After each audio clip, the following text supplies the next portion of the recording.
the health code basically has been written to prohibit the sale of all kinds of things. You know, you can't sell fresh juices any longer. I mean, they've gotten so involved in this ridiculous stuff that now the real question should be posed. And I was on KFI radio the other day, and basically the question to be posed is, who is behind it ultimately, and what is the purpose? And these are the kind of questions that need to be posed, because it's not what one club was being rated compared to another one.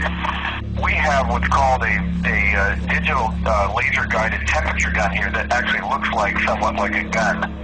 My question, which I have not posed to anybody, is, let's just say somebody had walked out one of our small walk-ins with that, faced at one of these guys with a gun drawn. Maybe, just maybe, the other person would have pulled the trigger.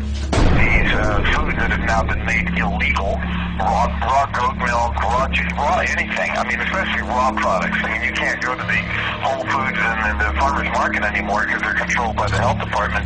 And those places can't sell unpasteurized juices, unrefrigerated eggs. They can't sell their own ceviche. They can't sell. I mean, the list is so ridiculous at this point that we had to form our own private membership club with a membership agreement that basically says once you pass the table just inside this small little lot that we have, you have to become a private member, taking your health into your own hands.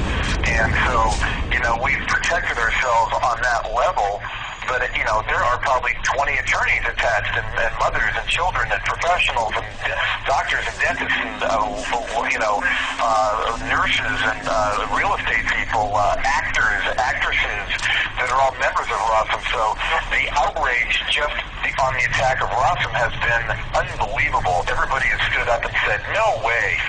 Since that point, they have backed off. But they've backed off, I think, because they see how much exposure they have created. We only consider this, my friend George, an opportunity to take this information to the masses at this point. So they've actually given us the opportunity to take this to the masses.